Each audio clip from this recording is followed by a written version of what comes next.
Hi, guys. Thank you for coming. Thank you. Thank you.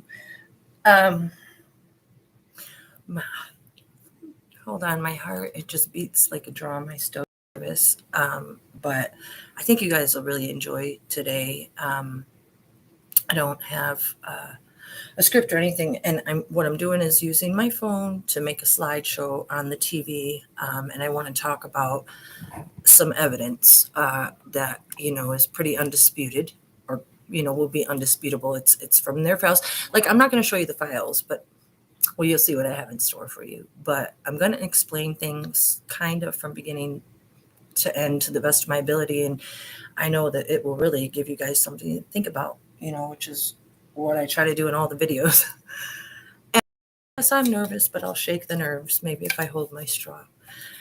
This picture I found in the spring of 2020, or shown to me anyway. And I find it hilarious because of the way he's looking at Mark Metz. Like, yeah, right, dude. So it's my cover photo. Anyway, so what I did is, yeah, I think you'll appreciate the evidence. I'm just going to talk to you guys as we go along. And if you can't see everything terribly well, then I apologize. I did my best with my technology.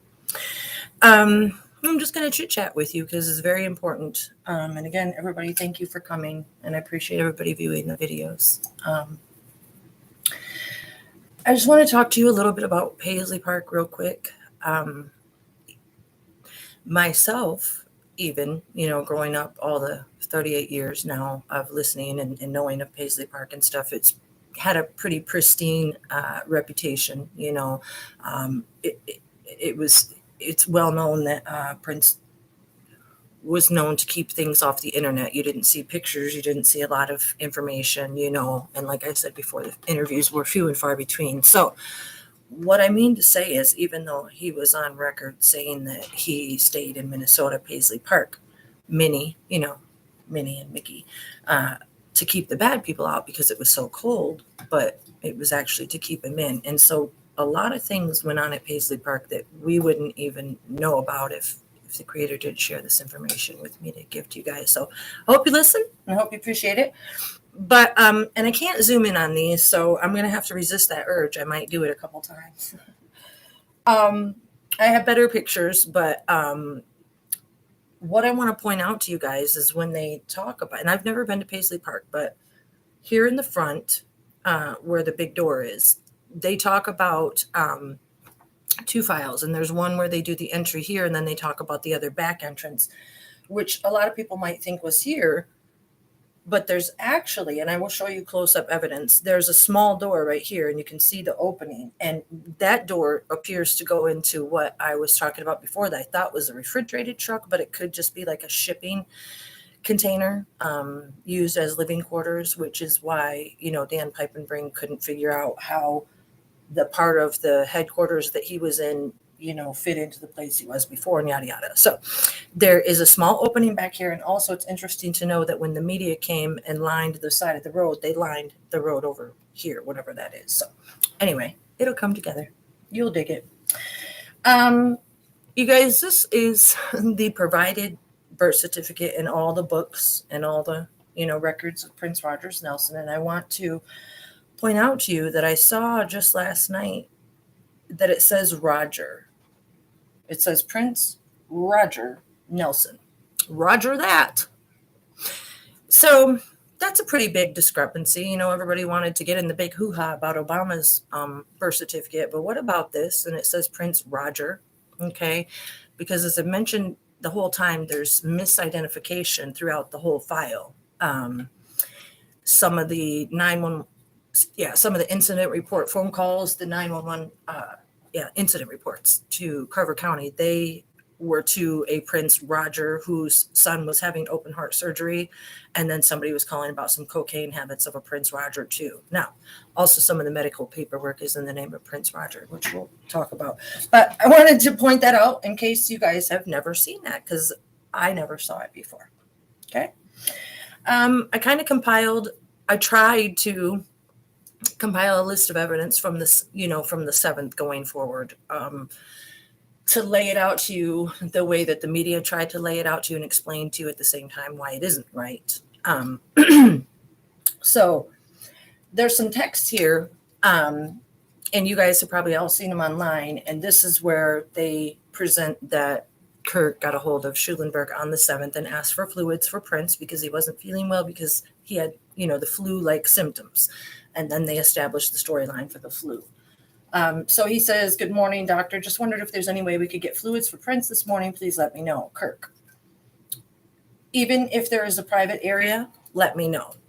So you would assume that the doctor said no or whatever. And then the doctor comes back and says, "Good morning. We do have a private area. The urgency center is not open till 11, and there are 2 back entrances. It would have everything you needed. I need to go over and make sure that I would have everything needed to make sure, the supplies are accessible and could do that by about 7. And then Kirk says he would rather a doctor come to him. We're supposed to fly out for a show. I think he might have some other issues." Pardon me, another fuzzy shirt. I should probably learn my lesson. Supposed to fly out today for a show. He might have some other issues. Call me when able. Now, this is interesting too, you guys. He says, "Doctor, give me first name. Always say last name. It has slipped my brain." So that's interesting because when I say that both Kornfelds were there, I think he wanted to figure out who he was talking to.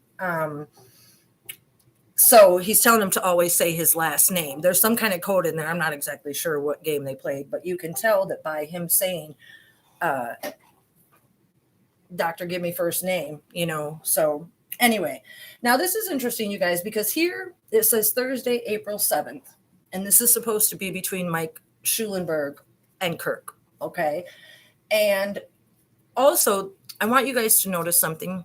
I don't want to get ahead of myself. I want to lay this good groundwork like I have in my head. I tend to rush things. The little blips, I'm an Android person, and in the file it says what kind of phones they use. Now, when one is having a conversation with somebody, the little blips that you get on the side, they're always going to look pretty uniform. But as you're going through these texts online, you'll notice that the little blips, they're not uniform, and that they cut and splice even the text. So anyway, this is on the 7th, you guys, and he's identifying himself as Mike Schulenberg, and then Kirk is saying, "Yes, you can come over." So if Kirk contacted Schulenberg on the 7th, and then Schulenberg is identifying himself, and then he says, "Yes, you can come over. Okay, I'll meet you at the south gate." What did he say in between there to respond, "Okay, I'll meet you at the south gate"? You see what I'm saying? And then Schulenberg says, "Okay, about 15 minutes. Thanks." And then again, April 7th at 7:49, it looks like. Kirk says he's on the way. Schulenberg just says, "Text me when you get there here." And then Kirk says, "I need to get back in." Back in where, Kirk? Where are you getting back into at 7:49 in the morning? Did Schulenberg stay at the house while you went somewhere else? I mean, these are the things that we need to be investigating and looking at. I can't give you all the answers, but what I can point out to you is what's wrong. Why at 7:49? Well, I can tell you part of the reason why, because when you read the evidence, and I talked about in the other files, is they state that Kirk contacted Schulenberg at 5:45. Schulenberg texts back at 6:45, or arrived by 6:45, and said that whatever Prince's condition wasn't whatever, and then that's when they discussed going to the other place. But Schulenberg says he transported Prince, and later that day, they came to the office, and Prince left in the presence of Marone. And those are their words, not mine.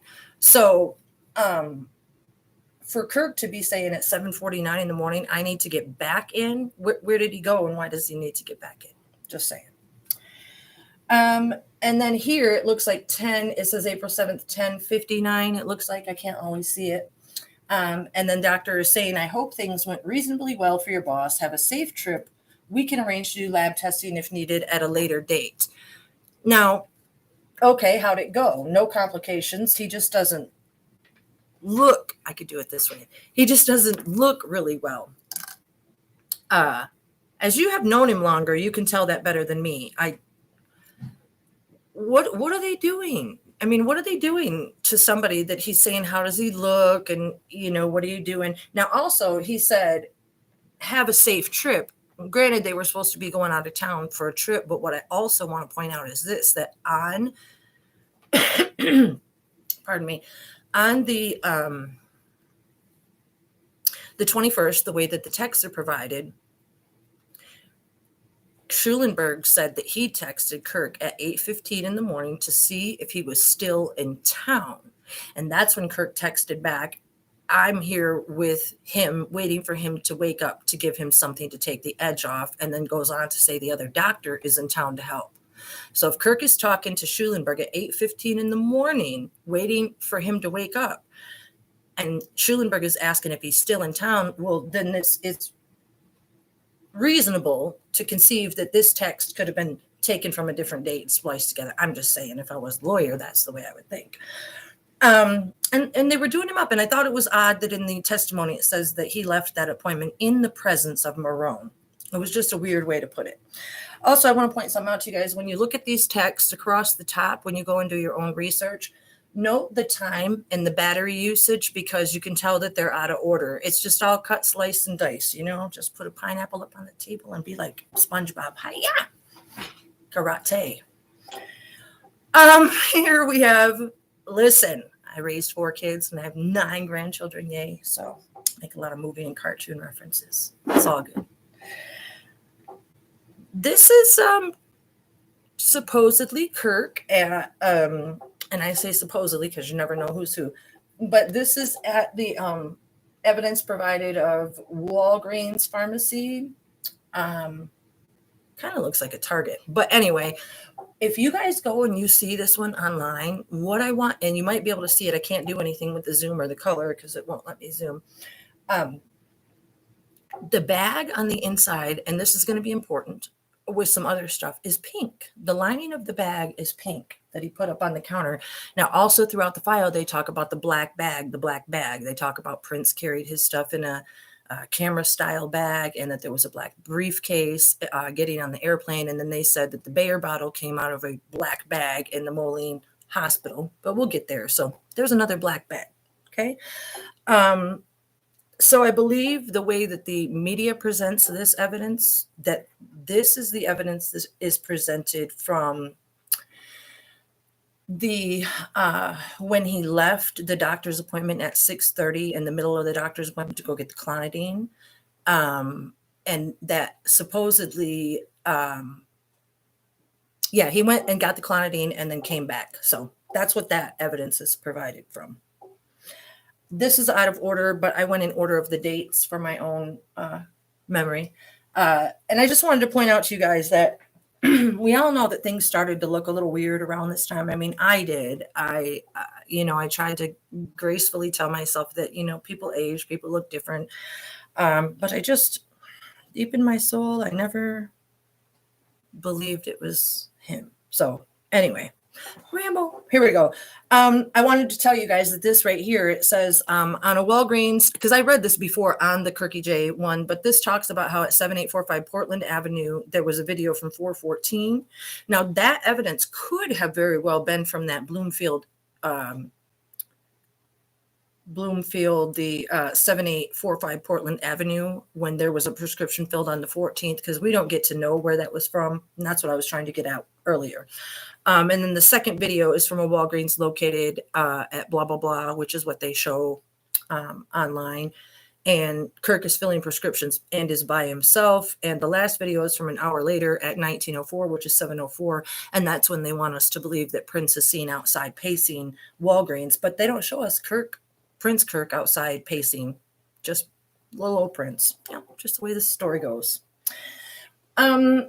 This is some stuff about Dr. Boo that I don't really want to get into. As I mentioned to you guys the other day on the What Really Happened on the 19th video, the testimony, I'll just touch on it in case you didn't see it. You should go back and watch them all.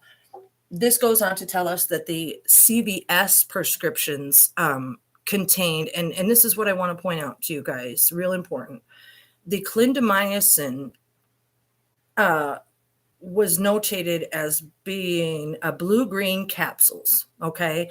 Investigators located a second CVS prescription pill container, 33 blue-green capsules that were stamped with C39. Investigators identified the pills as clindamycin, prescription pill, blah, blah, blah. And this was in Kirk's name and written on the 19th, which was in contrast to what they said it was written on the 14th. But anyway, the point is the clindamycin pills, you guys, I'll go back just a second. I just want to show you something.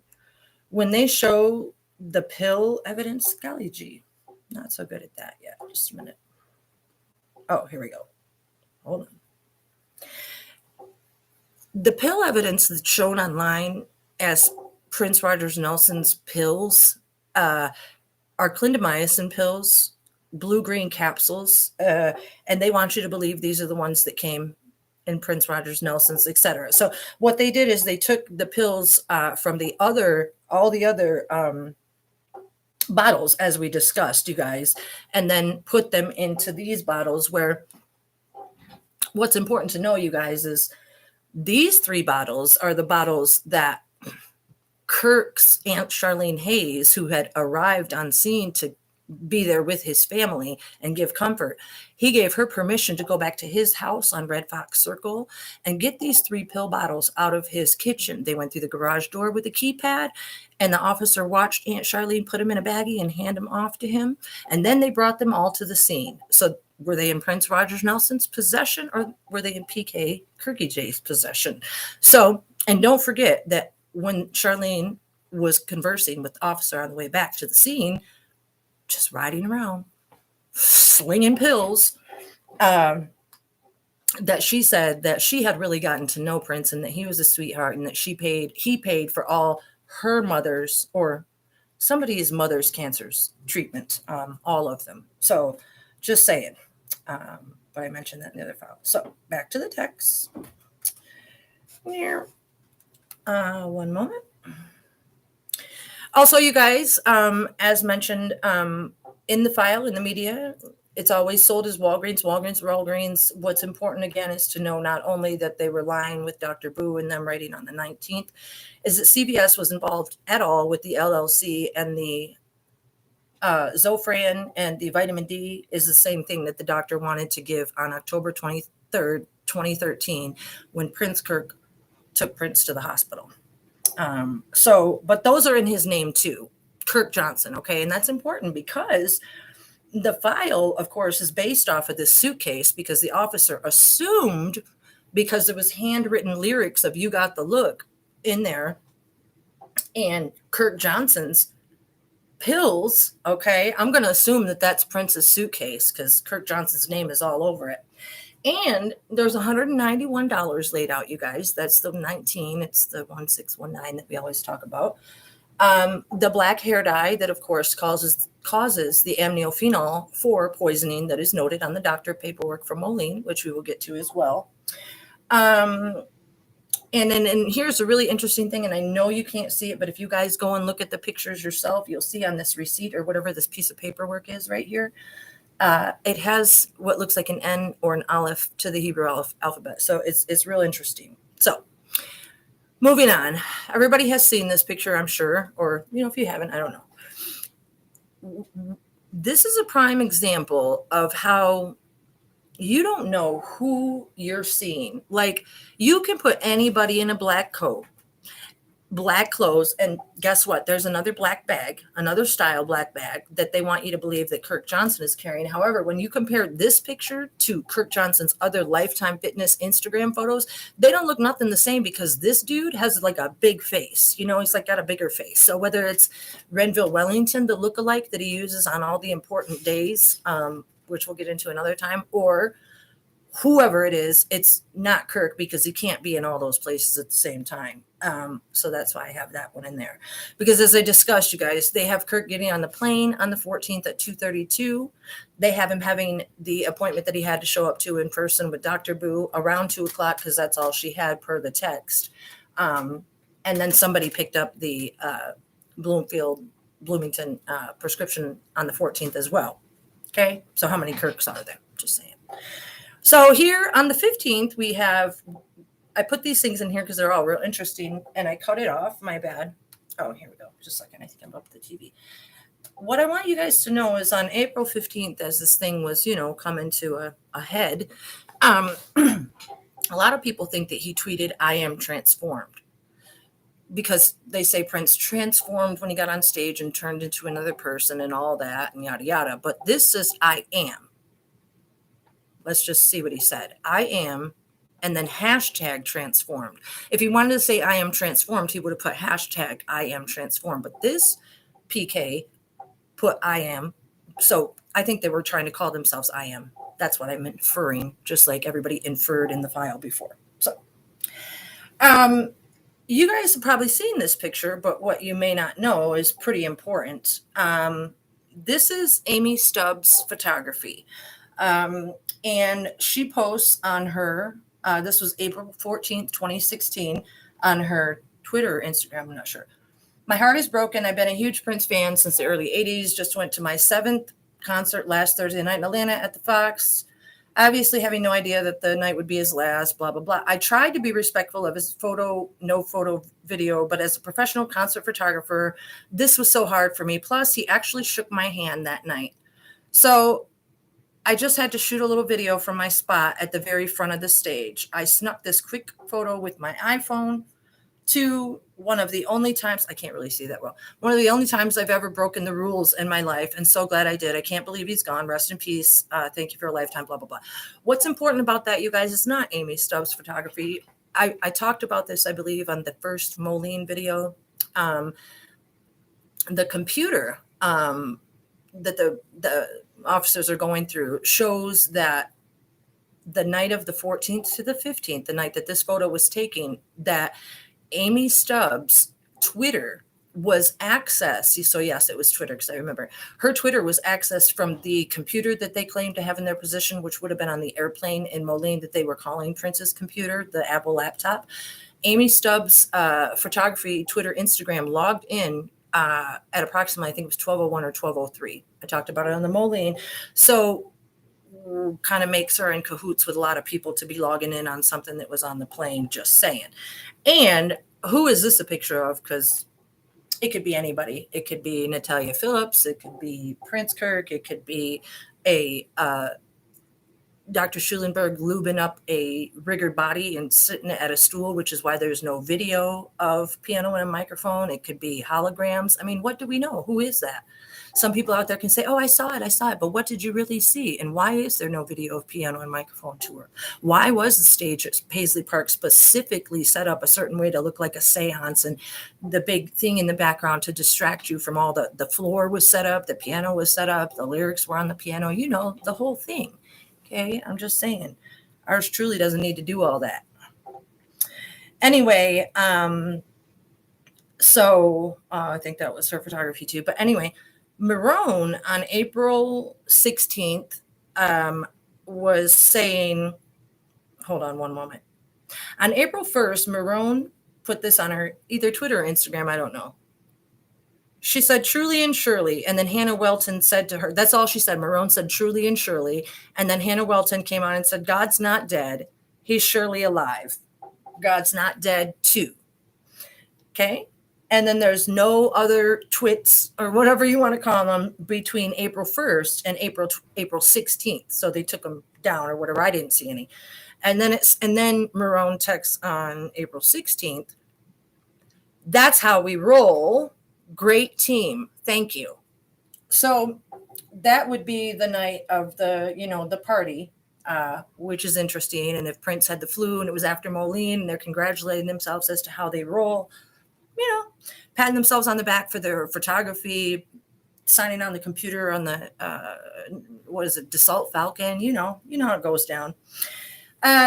Anyway, I was wrapping up the timeline here, and on April 17th, he tweeted out a photo of Recasto dress, and with fam like this, you can't miss. And it says the Recasto was used by Prince to describe record stores in the directorial debut Under the Cherry Moon.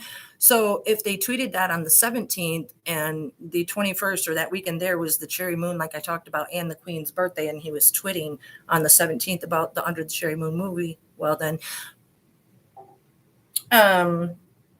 So also, this establishes not only the Twitters and things like that, you guys, but also what I'm going to show you in a minute. And that was that the whole media story was sold on the fact that Prince did not have a phone. Yet there's all these tweets and Instagrams and things like this. And on March 18th, when he was on the plane with Dan Piepenbring, celebrating the signing of the book, which supposedly Phaedra Ellis Lampkin's got a one-time power of attorney to, per the book, to sign the book rights, which is probably how she signed other things with that power of attorney the same night that the chiropractor came to the house. So anyway, why is Prince in New York right now? It says now also in the crime scene photos, not only is the Andrew Reinholtz or whatever his name is, the pharmacist that called Paisley Park 28 times on the 21st from New York, there's these keys on the crime scene that are New York key tags. And, and New York and the Windsor in Canada, you can get right through, and Renville, Wellington is Canadian. And just saying, I don't know all the answers. I'm just presenting the pieces to you.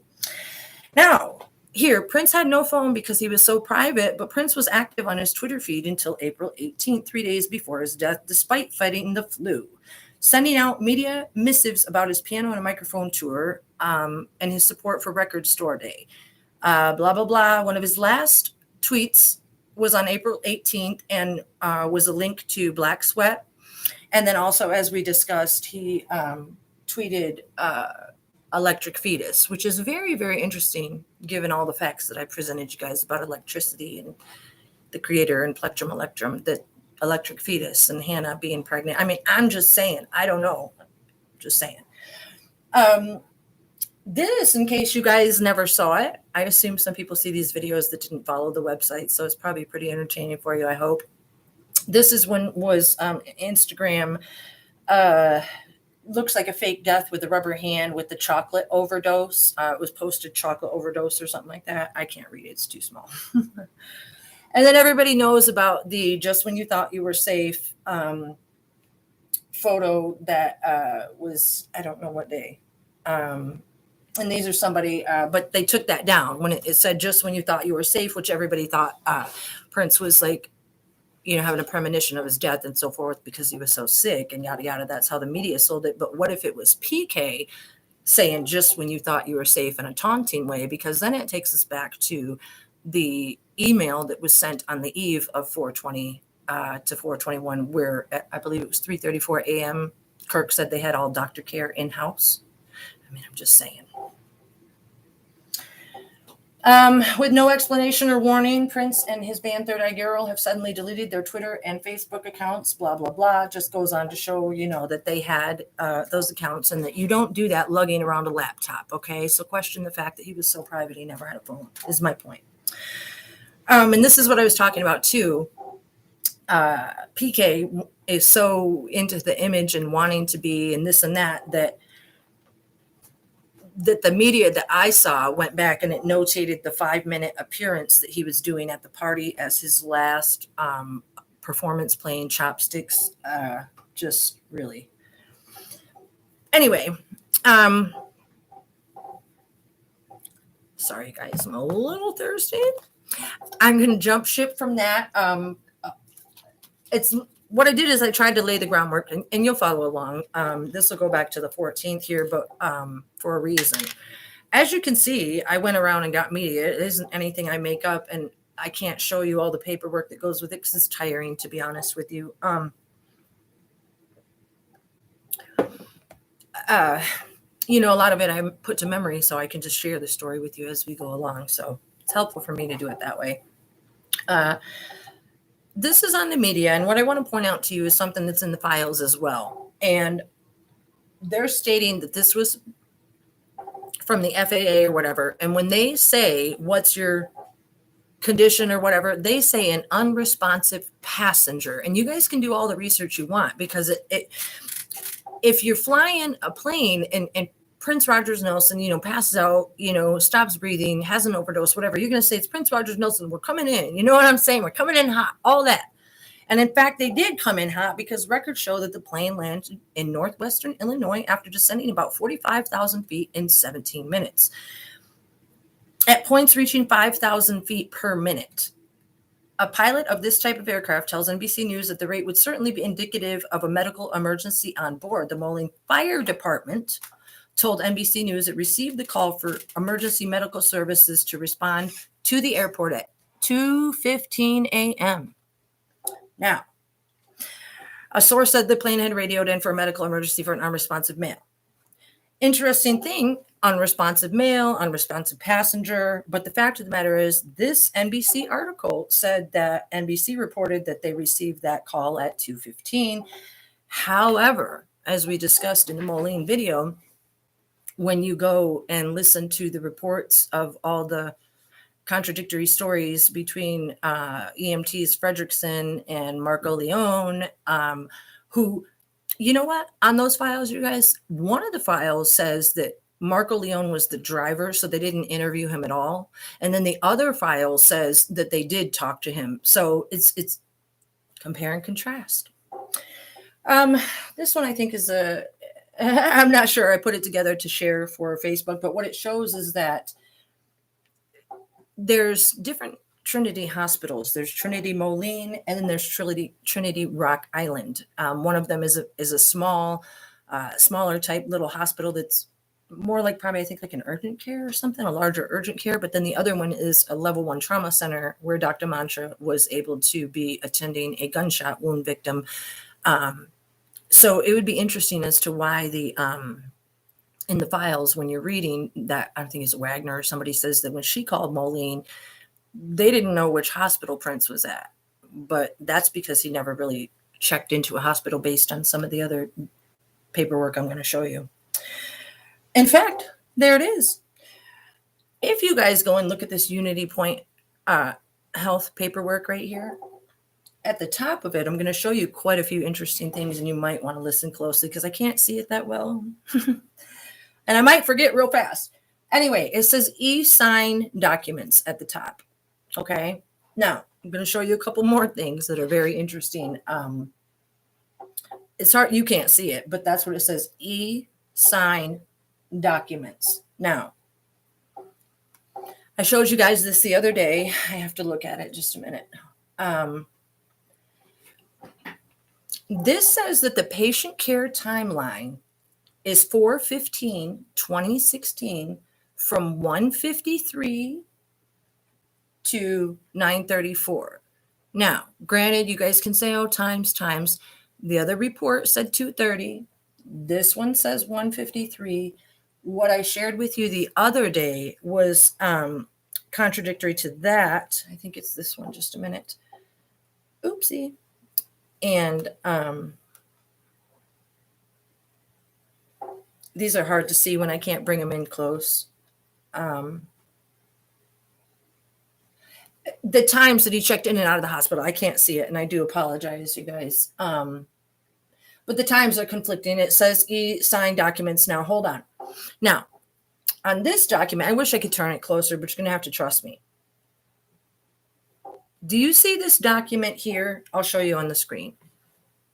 Do you see how this document is not signed at the bottom in this box right here? Okay, that's what I'm trying to show you.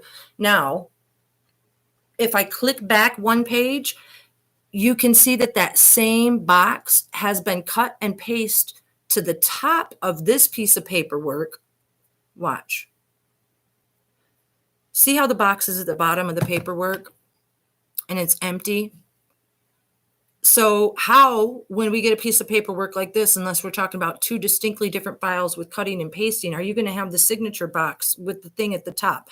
Now, also, I want to point out to you guys, you've all been to the urgent care. This looks like an after visit summary for urgent care, doesn't it? I think so. And maybe that's why they have electronic signatures. Check it out. Okay. There's the empty box again. Okay. Now also they have the birth date wrong on there, you guys. Sometimes I miss things myself.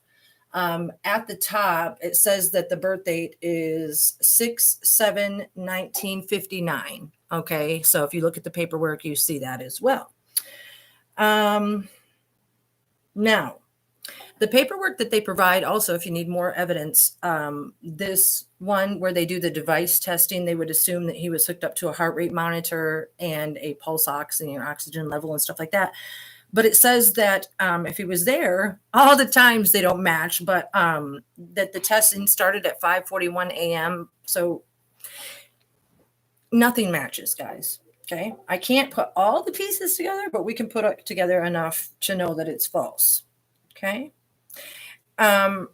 So again, there's the boxes, the cutting and pasting. And here with the yellow, I know you can't see it, but it says legal consent relationship, and then it says power of attorney, and then there's no signature, but the signature is outside the box.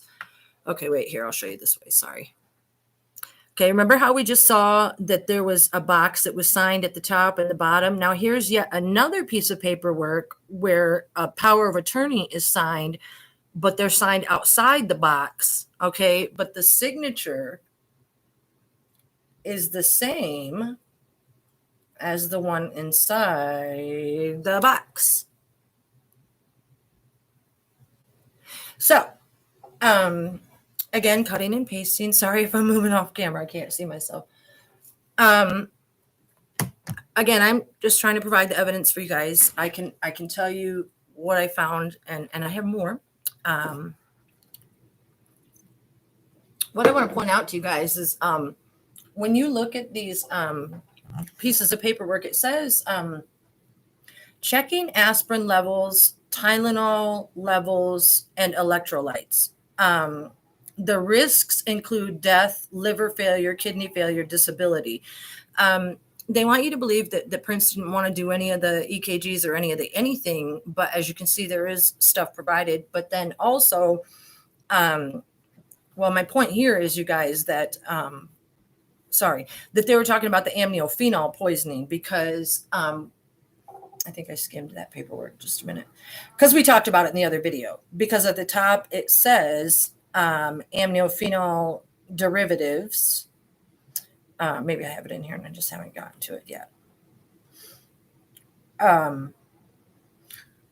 But moreover, what I'm going to say, you guys, is I have it written down that the paperwork on the doctor's paperwork, it says that they knew that Prince took the Percocet, but they needed to find out what the mystery drug was. So there, I can't find the paperwork. I'm sorry. There's all kinds of inconsistencies. And then I took checks from whatever it's called, the red Twitter place, to compare signatures, because they're all different.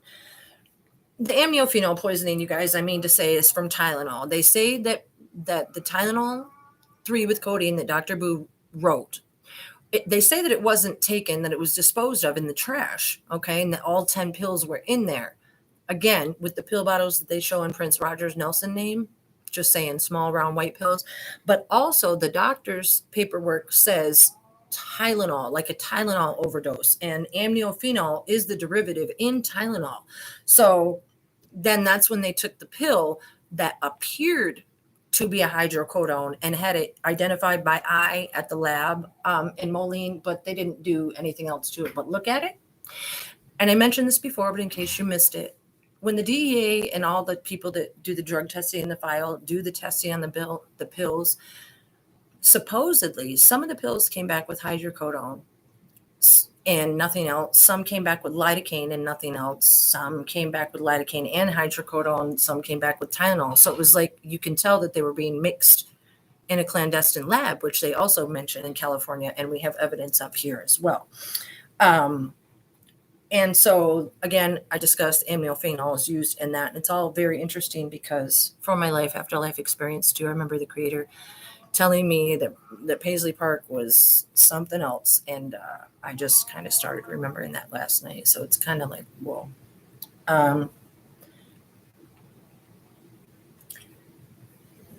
I can't see this, so pardon me for a second.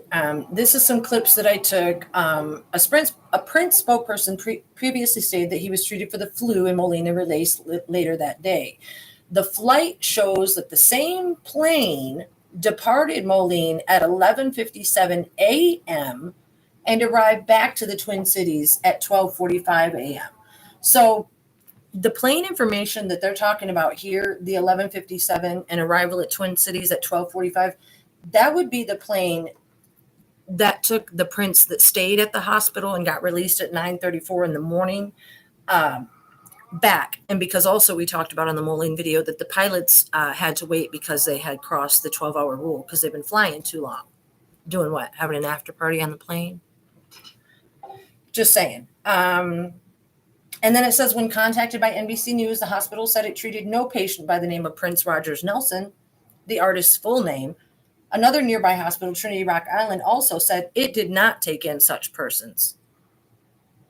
And again, back to the e-signatures, okay? Get what I'm saying? Prince Roger Nelson. Now, as we get to, they want you to believe, okay, during the files, and I talked about, so that was 14th, 15th, there's the Paisley Park party after dark on 16th, and even Prince tweeting controversy. Knock it off. Sorry, my cats are being naughty. So we're going in order here, you guys. During the file, we talked about how PK couldn't remember if he saw Prince on the 17th or 18th and discrepancies between the 18th and 19th. But then Dr. Schulenberg's testimony says that Kirk contacted him on the 18th and let him know of the opiate problem. The opiate problem was the Narcan that he found out about while he was in Moline that the nurse schooled him on. Okay, and as we discussed before, Narcan can be taken to enhance blood flow, et cetera, et cetera. Not going to be redundant. So this says Monday at 9:05. So none of the 7th, the 14th, or 15th, or the 21st are on a Monday. So we know that this is the 18th and that Dr. Schulenberg's supposed testimony would be correct because he's contacting him and said, Mr. Mike, can you call me? Can you call me when you get a free moment? And then Mr. Mike, I do want to talk some more and get some good recommendations. And then he has his number of openings this afternoon. So that would be Monday, this afternoon. This text is provided, and we would assume that this is still Monday because it says, should I call office? Is there a time that works for you? We can schedule. I'm open to or after lunch, blah, blah, blah. Anytime, it's priority. And then it says, I will put you in at 2 p.m. for 30 minutes. And then it says, okay. And then the bottom here, it says Tuesday at 5:33. And then it says, doctor, could we please come? And that's all that we're provided. So see here on the bottom of the text, it says Tuesday, and then it says, doctor, could we please come? So here we're to assume that Dr. Schulenberg or Mike and Kirk are texting on the 18th and the 19th, because as I told you before, Kirk on the other text said, see you tomorrow. We might have that one here too. Now, they want us to believe that on the 20th that Kirk and Phaedra and Marone cared so much that they need to get Dr. Kornfeld. Well, this text is provided, and all it does is say yesterday, but it's the one that they want us to believe that Dr. Schulenberg said, got a call from Phaedra, hope it's legit. She had talked to you. And Kirk says, yeah, thanks. And then she says, yeah, I just wanted to check. But the thing about that is before that says, okay, here, just text me when you get back. So it went from Monday to Tuesday, and Schulenberg is telling Kirk to text him when he gets back on Monday and Tuesday, which is the 18th and 19th, when he can't remember if he saw Prince, or anybody can remember what they were doing on the 18th and 19th. And please go watch those videos if you missed them. What I want to point out to you guys here, and I know you can't see so well, Kirk is wearing an Under Armour hoodie. Okay. You might think it's small, but everything matters. The Under Armour hoodie in the death scene photos, Under Armour hoodie, just saying. In case you missed this, you guys go watch the CCTV video. I showed it on my Facebook and everything else. You can see that a 666 comes into the hallway right there. I know you can't really see that. This is the photo where Kirk, you can see even more of the Under Armour hoodie. And you can see in this hand is when he walks out of the appointment with nothing in his hand. Then he walks back out and he has the prescription bag in his hand. The thing that you guys may not be able to see, I'm going to try to show you up close. Look at this picture right here. look at that black furry thing around Kirk's neck. Does that look like a wig that's fallen off his head, maybe, so that he could look like Prince pacing around a studio or Walgreens or something like that? Or is that just me? Or do you think his Under Armour hoodie has a furry collar or what? Just saying. Okay. Also, when they show them leaving, or you guys can see back there too. Sorry, I forgot it was back there for a minute. Man, this could be anybody. First of all, Prince Rogers Nelson strutted. This is not a strut. When you watch that CCTV video,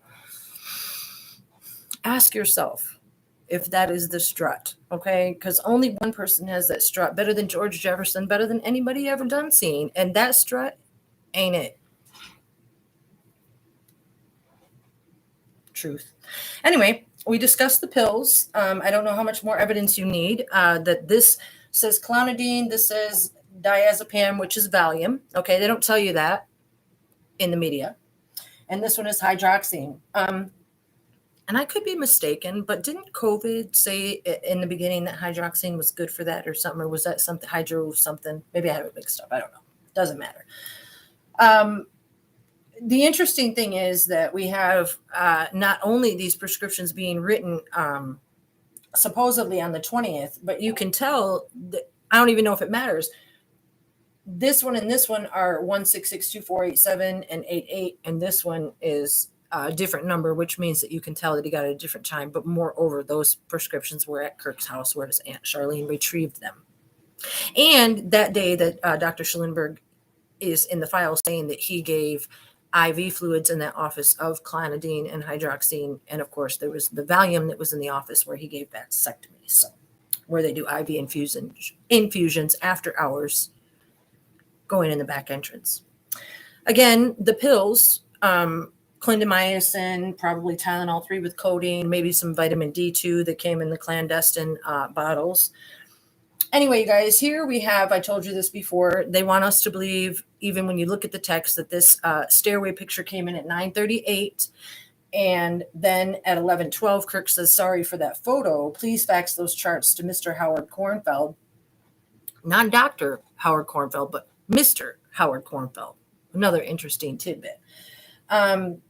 But then the fact that he's texting the stairway to Schulenberg, who said he didn't see it in the morning, till the morning, even though he was talking to Phaedra and Howard Kornfeld at 10:47. He didn't see this at 9:38 till the next day. That's what he said.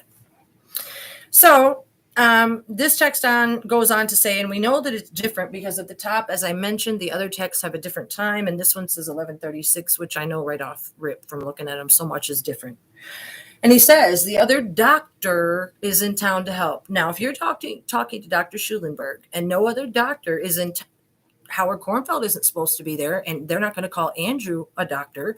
So what other doctor is he referring to? Kirk says, the other doctor is in town to help. Thank you so much for your help. And then Schulenberg says, I have records and text results that I can fax over to Paisley if you have a fax machine. We don't have a fax. Can you email? I can drive over if that would be better for privacy. That'd be great. Let me know when you're coming. I can meet you because Paisley Park doesn't have a fax or an email, but you know. So then they want, this is what the media portrays, is that shortly, that, you know, all those things that don't match up. My thought is that they're taking all the texts and they tried to build a story around them. You know what I mean? I don't know if it all, I mean, the plan just went awry when the fentanyl was, you know, self-induced.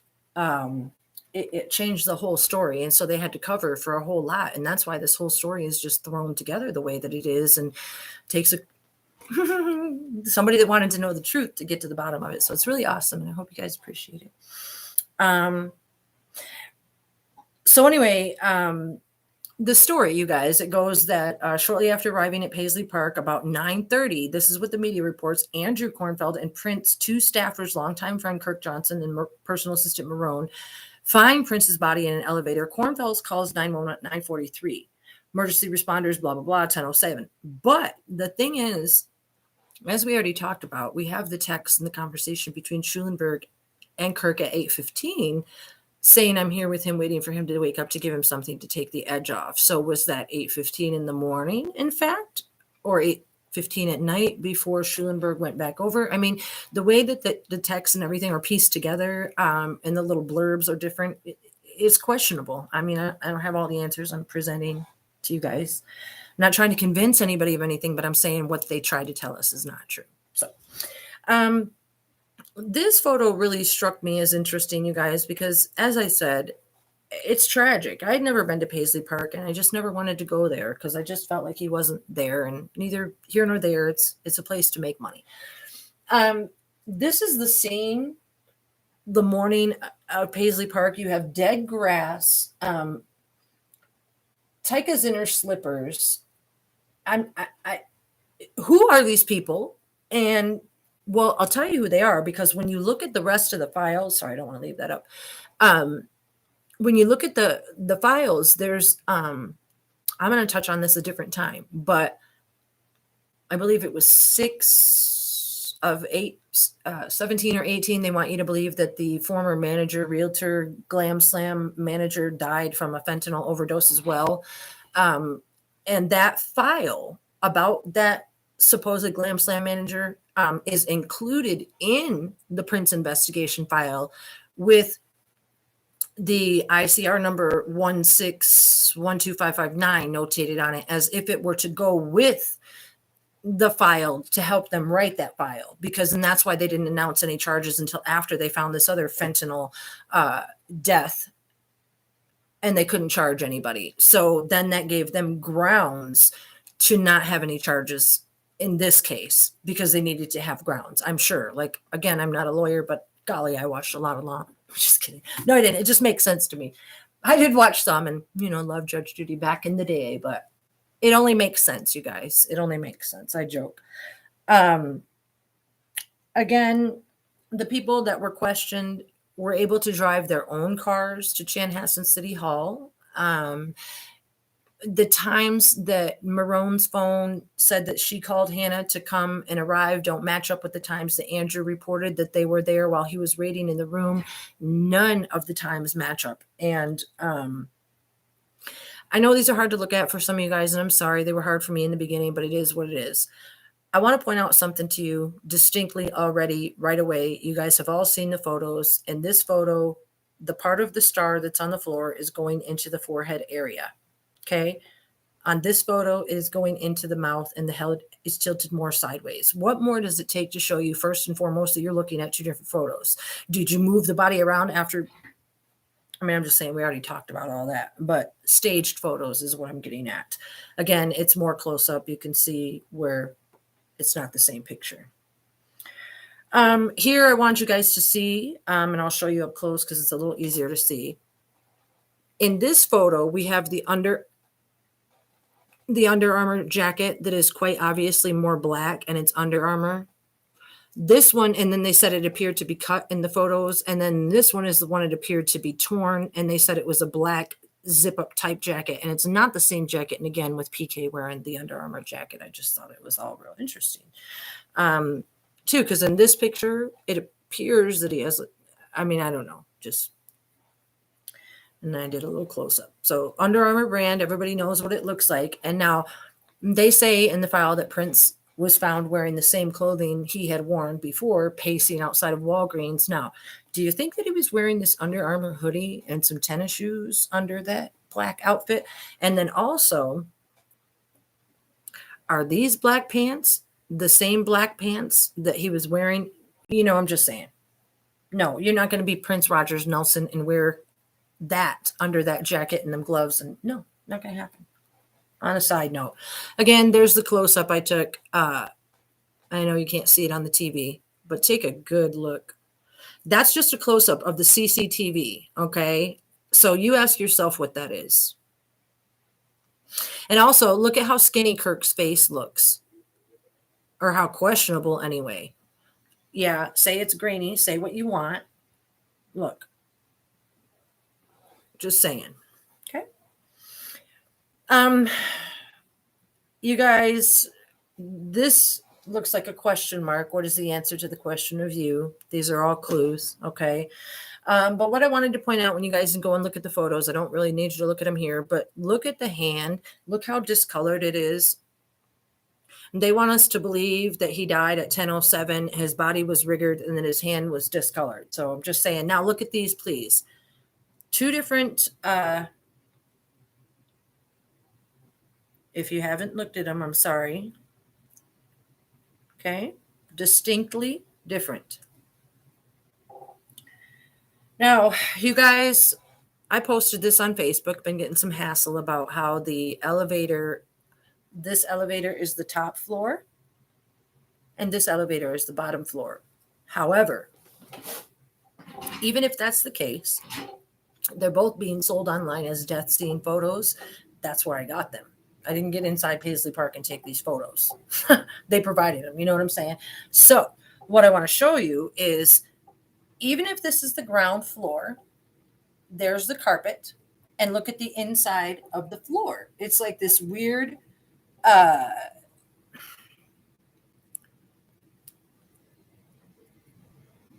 wooden floor with the pink sides, okay? And if it's on the ground floor in a basement or otherwise, there's a carpet, okay? Now, hold on, I think I just went out of order. Even if this is the upper floor where under the stairs where they built, where the little star is on the floor, tell me why Prince was found on a carpet on this floor, the carpet that was downstairs on the other floor, down there. Why is he all curled up in that carpet? Sorry.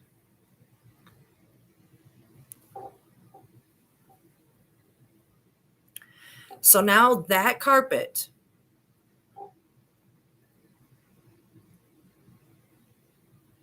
sorry, I can't do this anyway. From down there, his body is under. So why is that? Because you guys know at Paisley Park, you would never see that carpet lying on this blue carpet. So somebody moved somebody. You get what I'm saying? Undisputable. Okay. Also, I want to show you something you might not be able to see really well. In the pictures that are provided online, right down to the push button elevator buttons, this elevator phone is flat, flush against the elevator and goes that way. Okay. This one stands up off the elevator more like a little phone. Okay. In case you want to see it up close. That one's flat. And that one stands up off, and it's the opposite way. So what we are shown is two different elevators. And in the evidence, it talks about how the elevator is all stainless steel and that the fluid was splashed on the side, and they went back to go photograph it. And we can tell by looking at this elevator that is also photographed that that elevator is stainless steel. In fact,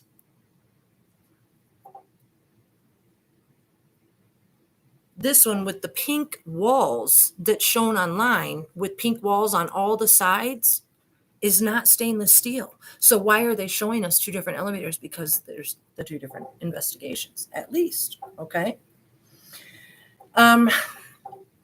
That's a crack on the floor. There's fluid splashed on the floor, and then the trim is cracked, and that's what they're showing in that picture. So did somebody fall and hit their head, or get knocked down, or just lie down and look like they were going to sleep? But they took a picture of the cracked molding. You guys, also, I talked about on the files that there was all kinds. The DEA suggested that the Country Inn and Suites in Chanhassen, as well as Paisley Park, was getting the vitamin shop deliveries. And when you look at the pictures about Paisley Park, you see all kinds of FedEx packages laying around, and it's nothing new. Am I saying they were running a drug mill? Well, allegedly. Harvey Levin said I could say allegedly. What I also want to show you guys is Prince Rogers Nelson, the vegetarian, the one that never ate, has a chicken and fish menu here mixed in with all the vitamins. I wonder why that is. It's the little things. Party, anyone? Chicken and fish? Yeah, he had it for parties. Yeah, you can say what you want. Also, this is a bottle on Paisley Park. It shows the pie symbol. It's there with all the candles and everything else, as we talked about the pie. It's on the symbology is right down into the pictures. You guys, I want to point out to you here, as I mentioned it before, I think it's important that you go back and look at the pictures of Kirk on his Instagram during the investigation. Look at pictures of Natalia Phillips and Judith Hill, and then know why when I said, and I don't mean to be rude, that the Moling people would not describe her as a younger, light-skinned, attractive female. I'm pretty sure she's at least 50 something. And again, I'm 51. I'm not trying to be insulting, but look at, and then they describe Sean Powell or Renville as your big black bodyguard in a suit. One of them described him as 300 pounds. Kirk is a little bit taller than her, a little bit, I don't know how tall he is. And then also, like I said, the guy on the runway and the other people in videos, his chin is a lot more chiseled and the other guy's face is bigger. These are from his Instagram, which I want to point out, you guys, the upside down M on his chin and the figure 8 affinity sunglasses. Okay, just going to keep going here 1 second. I lost my place. We were shown evidence all the way through. These were from the Princegram or whatever, and even the glove is laid out with an MK. It's MK Ultra. It's the programming. It was being told. Here's another example of Kirk's hand showing the MK Ultra. All lies, alien lie, a lie in MK Ultra. Hand signals, glasses. Even here, when he's pulling money out of his wallet, everything is planned, you guys. M. It's all there. It's here in the shadow, too. It's what they do. I don't know how well you guys can see this. Take a good look at it, please. I'll show it to you up close. It's from the VIP thing that Kirk is showing, which I'll show you in a minute, on the tag. And I want you to look really, really close at my dirty phone. Look, does that not look slightly creepy and seance-esque? If you look and zoom way in on the tag, see it says VIP entrance. I'm going to show you something. That close-up looks like somebody standing over, I don't know, with what, on a glass table, IVs, candles, like I'm not sure. It looks creepy as I don't know what to me. And that's what it looked like, with some kind of seance-y drugging. This is a close-up from the airport where Kirk and Prince are standing next to each other. And I know you can't see that so well. It looks almost like they're handcuffed together. Right here. I know you can't see it, but you have to go and look at it. But also, aside from that, I want you to look at this black glove hand. 1, 2, 3, 4, 5, 6. Okay? Here's a closer picture if you think I'm crazy.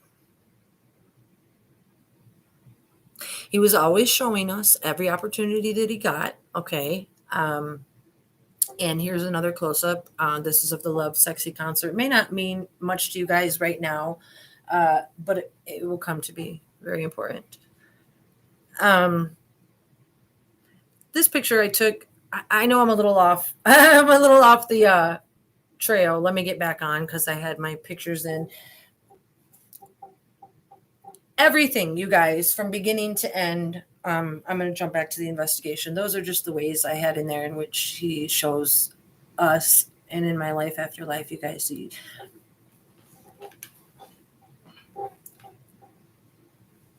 Say you believe in God, okay? And hopefully you do. If you picture God in your mind, whether you picture an old man, you say, well, the Bible says we were created in his image, whether you picture whatever it is.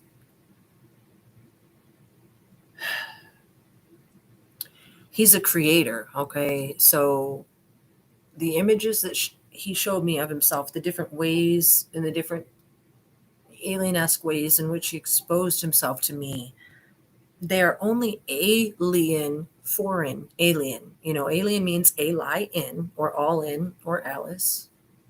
But anyway, the alien aspect is really just foreign. And foreign to who? Foreign to us. That's why we call people outside of the United States foreign. So I say, oh, I got a live one here. It's the creator as we know him is foreign to what we know. He's foreign to what you may know or think that you know. But believe me, you guys, when I was there and he started showing himself as himself, and I just can't tell you the mixture of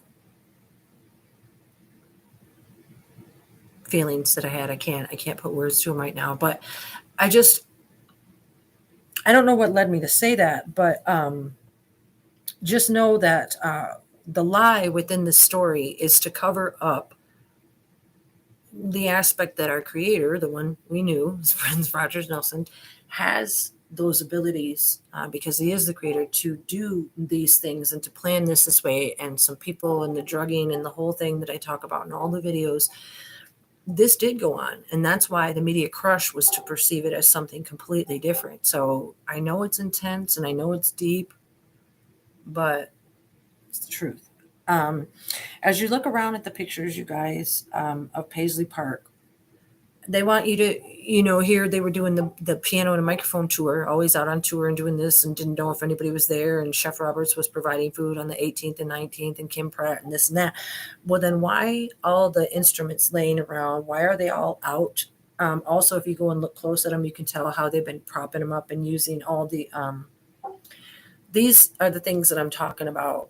All these poles, all these things that were out and about. You can talk about, yeah, it was in storage at Paisley Park, but these things were, if they were on tour, these things would have been packed up. You know what I mean? Doing the piano, but they were doing it at Paisley Park and they had all these weird things out, and that's how they propped up the body. And you go look at them and see they're all weird hooks and everything like that. It's awful. Think what you want. This cart grosses me out because you can see that it has little spots on it, and you could perceive how something could be pushed around Paisley Park and posed with all the various contraptions that are being photographed around Paisley Park.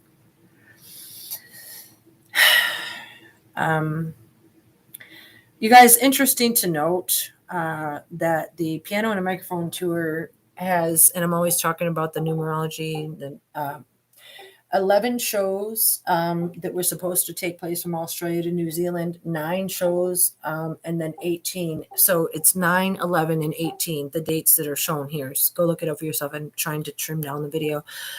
So everything that they do, the gematria that's within the timing of the concerts that they knew that they were going to be keeping, needing a lot of drugs for, and keeping one person drugged while the other person tried to take on their persona and wear their skin and do all kinds of creepy occultic stuff that I despise talking about, but it's the truth, and I'm trying to find a way to talk about it. This is the picture, you guys, that says here at the top, Kirk says, I can't do selfies at the top. Whoops, my bad. Very top, I can't do selfies. And he's holding up a picture of what? Him and PK. Can't do selfies. Okay. There's the Instagram photo that said, wow, played last night in the White House, met the family. What a highlight. The family that the body was released to. The family. This is really interesting, you guys, because this goes on to talk about the shows, the legs, and the timing of the Oakland, California show in February times out with the paperwork that Phaedra filed in Oakland, out there on Telegraph Road in California for the LLC for the NPG Publishing Music with Kirk Key J, because he was always a part of NPG, you know. And then Coinky Dink the other day was 6 years from the time he played at Paisley Park, which I believe was the 21st. It was 6 years, which I explained on the egg video. Check that out. You guys, interesting here. This is a tour concert date thing. Check it out. It talks about the tour dates. It says February 21st, 2016 at the top, and or at the bottom, pardon me, at the top it says February 21st, 25th, 2021. Look at the dates that they're saying Prince did concerts. April 21st, 2020, February 2018, April 2017, Now, are they talking about the same prince? I don't know, because there's the dates down there at the bottom, the 21st, you know what I'm saying? And then as they go on, why would this website, Prince Concerts here, post that Prince had concert dates on those dates, you guys? Why is that? I don't know. I'm just showing you what I find. This is just some junk about Sheriff Olson telling some things that weren't true. Welcome to the Dawn lyrics. When the things you know are right are far from what they seem. When the past becomes the future and time becomes a dream. When the light of God is the only thing in life that will redeem. Welcome to the dawn. When the voices you hear command you to entertain the absurd, the apocalypse, when you do, the actions unlock the apocalypse of what you've heard. When the day lies before you seems the darkest, in a word, welcome, welcome to the dawn. Every piece a puzzle and every name a clue. Every charge you make is karma, so be careful what you do. Welcome, welcome to the dawn. And I wrote, because I said lyrics by Prince, because the Bible seems too loud for the deaf, too bright for the blind. Yeah, I said it. Peace and love. That was my Facebook post or whatever. I hope it doesn't seem rude. But I wanted to read those lyrics because they're very relevant to what's happening, you guys. We are privileged, and this generation, I don't know even if you consider yourself a God believer or whatever you believe, but you've got to know that the evil that's in the world wants us to believe that we're nothing and that we're not valuable, but we're so powerful. And we have got to start believing and sharing what the Creator is sharing with us and believing on it so that we can become more powerful than them, and thereby making the Creator more powerful. And that's the most important thing, and which is why I'm here. So, this is just to go on, you guys, to say that even the paperwork said in interviews with those who were at Paisley Park the morning Prince was found deceased have provided inconsistent and at times contradictory statements. It's not just me saying it. I want to show you guys the back here. Here's what I'm talking about. When you're looking at Paisley Park, you have the front entrance where it says AI. It also says 777, and then these are the two entrances on the side. And then there's, I think this is a garage door, because in the book, Dan Piepenbring talks about how they went down to the garage and he pushed a garage door button and they came out of garage and then they left. But then there was no security on the 21st. So anyway, round back, where we have talked about what I thought was a refrigerated cooler, is this little side door, you guys. So when you look at Paisley Park, that other open part right here, this part that I'm about to show you is around back of this part. So there's this little door that goes into that. Sorry, I'm trying to avoid the glare. That goes into that trailer that you can see is parked next to the bus, the tour bus. Okay. So that door goes into that building that looks like a shipping container. See it? That's why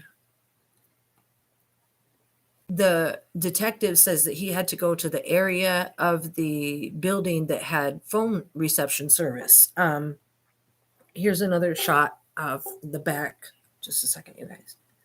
So you can see that this thing right here, you can enter into and go into, and then there's the tour bus. Now, in the other videos and in the pictures, they talk about how Johnson, they don't say if it's Chief Johnson or Kirk Johnson, works the dual thermostats that are on the wall during the investigation because of the heat in the room, etc. And those are old mercury thermostats and this and that. And I'm pretty sure that they run the heat in the shipping container because, as I mentioned before, in my life after life, the Creator told me that he was living a very simple life as like basically a slave and wasn't into all the frou-frou, all the other stuff that was going on. So I think that was his living quarters or something like that. I'm not sure. Just a couple more pictures that they provide on the internet. You can see that they have, I looked it up and it looked at first like a refrigerated shipping crate, which it could be with all these wires and connections. And then you can see that it's actually bolted on to Paisley Park. It's not just something that's propped up there. not bolted on, I mean soldered or put together. You know what I mean? It's like hooked to the top, but you could probably still take it off very easily. I want to show you guys something really interesting. When you do a Google Map search of Paisley Park in the vicinity from GPS Google Maps, this top part is what you get. Do you see the green shaped guy with the long neck that looks kind of like a turtle out of its shell standing up tall? Here's the body, here's the neck, and there's the head. Kind of looks like a turtle out of its shell looking this way. And then over here is the bottom of the X center and the top of the X center that looks like, it looks like a little computer monkey guy, like with a hand on either side, like Wally. And I've talked about it before. And so then there's the top, that's the X center, and the bottom, and then this turtle looking guy. What I wanted to point out to you guys is that's why all this stuff in the 1999 in the book is depicted as so weird. You know what I mean? That's why it's so weird. He's trying to tell us about the paranormal jacked up situation that we got ourselves into, that the biblical pharaohs and all these people and that can cast spells and do all this thing, we think that they disappeared into some old ancient days, but they didn't, you guys. It's television, it's skagazines, it's everything you see, it's your cell phones, it's your memes, it's everything. And this is why he was trying to tell us ahead of his time. It goes that deep. This is important, you guys, because on the receipt that I talked about the other day, I think I have it here. I do. This receipt that was 10/1/15 was the same time that there was a incident report for a lady that got fired from Paisley Park, et cetera. I talked about it in the other video. But what's important to know is it says that they bought some produce, some yada yada, scope out less rinse, Gillette razors, emery boards, small pink. Okay, remember that, pink emery boards, Vogue magazine and Maxim magazine, both Vogue and Maxim. Okay, and then the enemas. So my point is, you guys, there's this picture that the media provides that has the Fleet enemas that were purchased. So they put the Fleet enemas there. They do have some emery boards down here. But the fact of the matter is they're not pink. Okay. However, this other picture of the scene, and I know you can't see it, so I'll show it to you up close. We ladies, we're all familiar with the pink emery boards. This picture includes the pink emery boards. Okay. It includes the 5-hour energy drinks, which are also on the top of the receipt. Gillette, Scope. Oh, this isn't the one. My bad. But anyway, so you guys, it just goes to show the dual pictures, the dual investigations, how closely you need to look at the photos to see what I'm saying is real. I'm trying to wrap it up for you. I know I'm not giving you a complete answer, but it'll come in time to me, and then it will come to you. But I did want to point out, you guys, in the timing, like we talked about, even right down to 14341 Rhinestone Street in Ramsey. 143 is also pi. 14341, it's pi, forward and backwards. It's opioid. It's the gematria for the 9:43 phone call, the 9:34 discharge time at the hospital. The gematria is laced all through the file. It's just like that. Like I told you, it's why all the IC numbers start with 16. Just wanted to mention to you guys here that fentanyl has been used, or, they were talking about using it in Nebraska to execute prisoners. So very quick and effective way to perish painlessly, I suppose, in the best way that you can. I don't know. You guys, it gets pretty deep on these. I know you can't see them on the TV, but these are the statements that supposedly Kirk signed, and the officer signed at 11:50 a.m. after they did a voluntary interview with Kirk.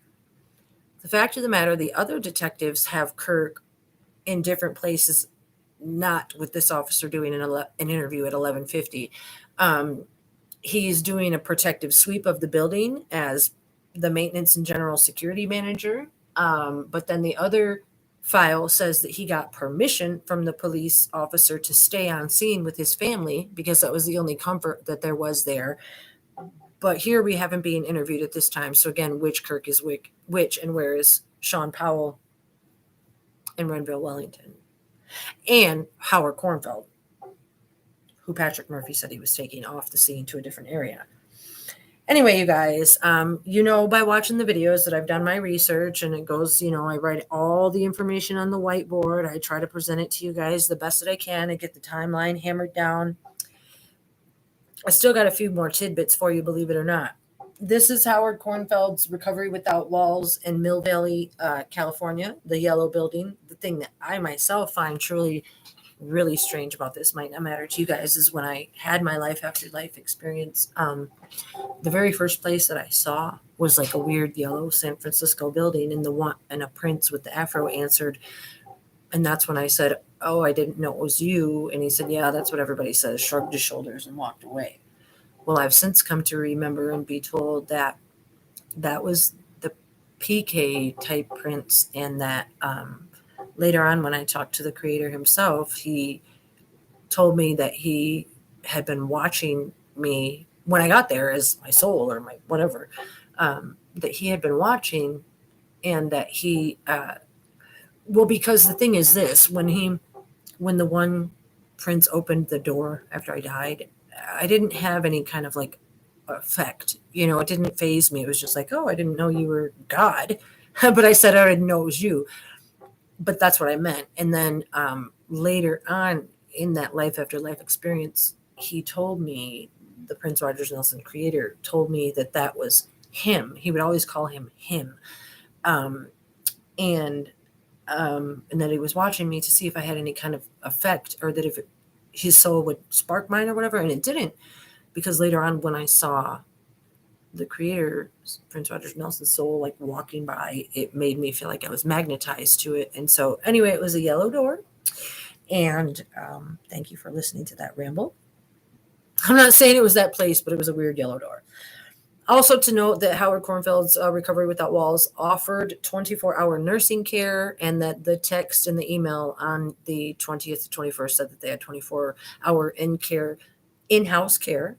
And also that Howard Kornfeld couldn't be there, but he did talk with Dr. Schulenberg, who wrote in his files that Prince was throwing up overnight and felt cold overnight. However, nobody says that he was there. He was just there by coincidence. So,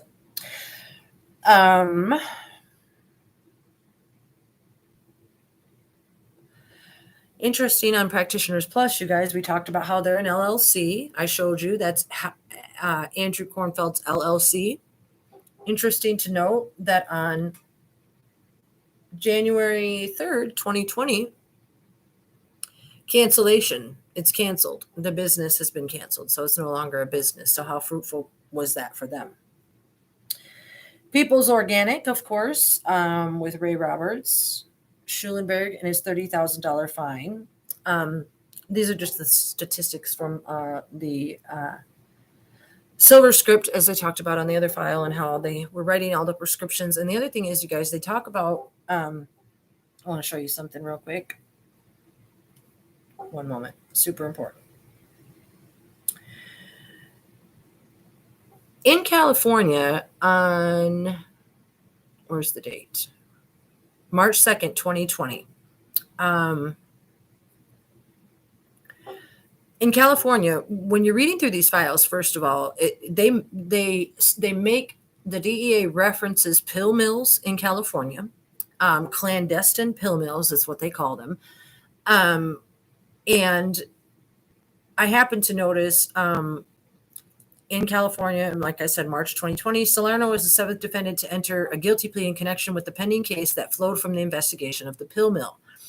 Each of the defendants in awaiting sentence. The plea agreements of the six others show that the paid patient recruiters, this is important, I'll tell you why, were bringing patients, many of whom were homeless, to Salerno's office to secure hydrocodone prescriptions, that after the prescriptions were written, the patients were brought to the pharmacies to fill the prescriptions, turned over their hydrocodone tablets to the recruiters in exchange for payment, and in some instances, recruiters picked up the tablets from the pharmacies themselves. And in turn, those hydrocodone pills were being sold by the lead recruiter in San Diego, and that such pills were also smuggled into Mexico and sold to pharmacy there.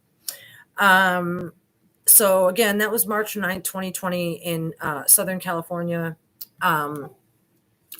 Really interesting, along with the Operation Dirty Water that I mentioned here before.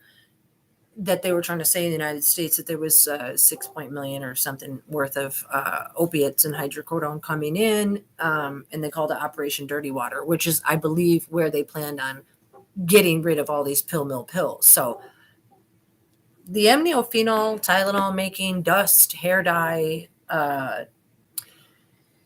Paisley Park being basically what Dan Piepenbring called you would think was what did he call it?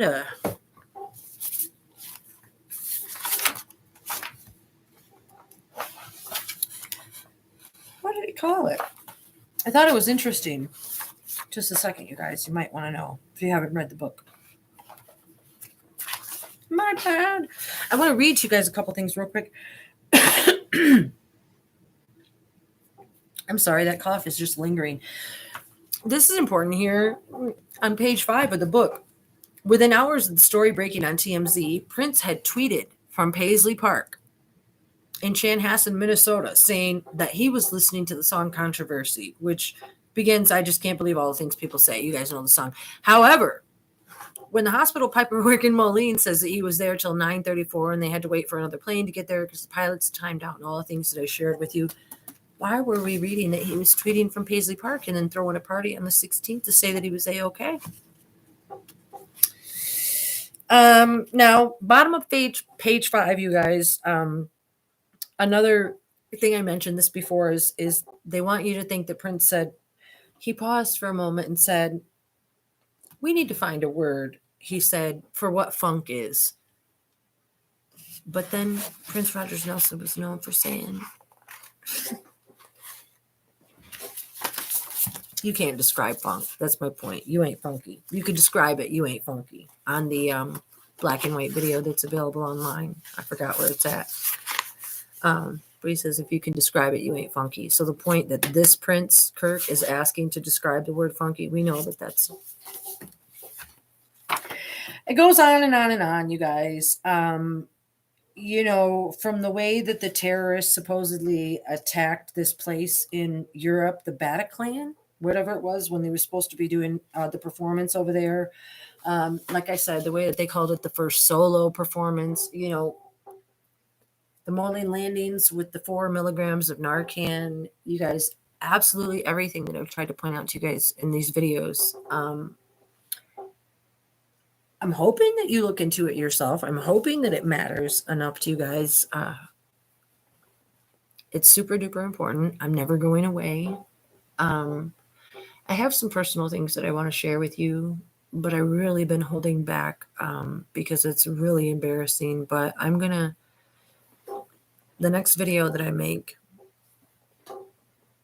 I've got to share some things about what happened to me in 2020, 2021, and how paranormal the situation got for me.